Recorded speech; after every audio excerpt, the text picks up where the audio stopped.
All right, at a time when companies are looking at ways to rationalize spending and improve their balance sheets, my next guest says deferring investment in the company is a surefire way to fall behind competitors. In fact, businesses that simply increase marketing at the expense of R&D will underperform competitors that do the opposite. Jean-Claude Larreche is Alfred H. Heineken Chair of Marketing at INSEAD. He joins us now here at our Asia headquarters. Jean-Claude, good morning. Great to have you on the show. Welcome. Good morning, Martin. All right. So let's get to your main thesis here. Companies should be pumping money back into themselves, reinvesting at this time, correct? Yes, definitely. But in things that are going to create what I call momentum. Yeah. That means efficient growth that is sustainable over time. Okay. Obviously, what companies tend to do when they're in trouble is to push and push with marketing. Hence, marketing over sales increases, and this is not sustainable. Okay. What should they be investing in then? Well, the first thing to invest is understanding the customer. The research we've made shows that the customer is really at the source of efficient growth. What we call customer engagement or customer traction. The customers have to pull products and companies. Otherwise, you've got to push and push.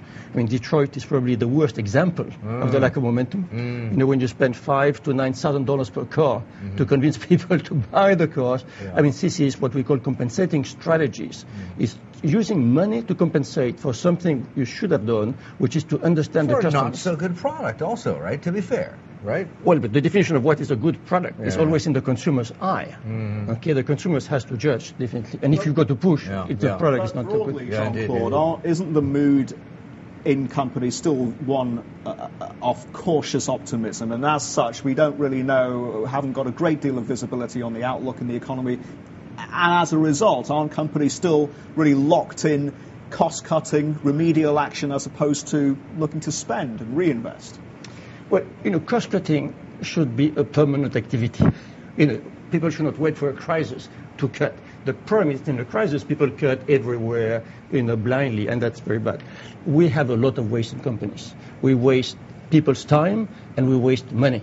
And we've got every year to look at what we should cut, but in a smart way, and then redeploy these resources in something which is more effective, more efficient. And the small companies do it. I mean, you have a lot of... The company should be positioning for recovery then?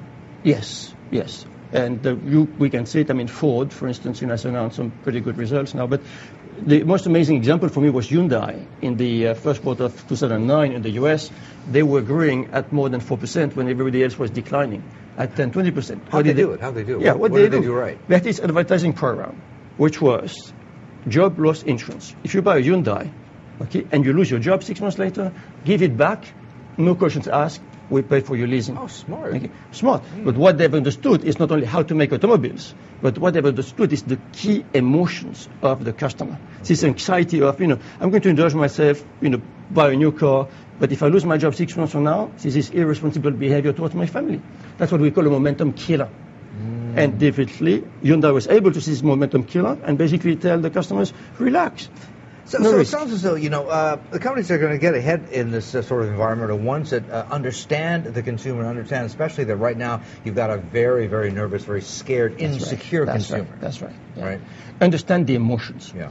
In terms of crisis and afterwards as well. Emotions, momentum, movement, emotions, it's the same root, the word motion.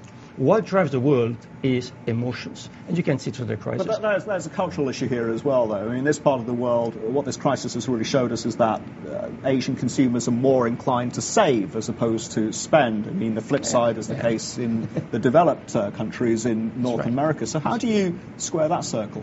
But even when people save, and in the US today, people are saving more than before, right? Because the credit crunch, lots of people have not lost their jobs. They're spending less. If they still have their jobs at the same salary and they spend less, they must be saving, right? I mean, at least, but they still are afraid to spend. That's the whole thing. And even before crisis, you have a company like Apple who is able to understand people's emotion, okay? And the success of Apple has got to do as much with the understanding of the consumer's emotion as it has to do with products. And you see what's happening with Apple today, still growing pretty fast despite the current crisis.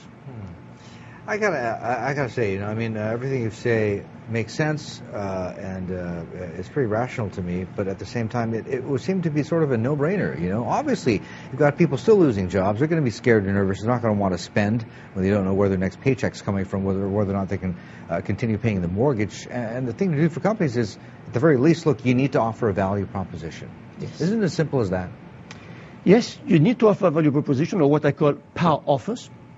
And in this word, a value proposition or power offers, there's not the word product. Customers don't think today only about products. They think about an offer. And you've got to make an offer that people are going to buy. You know, an iPhone is not just a phone.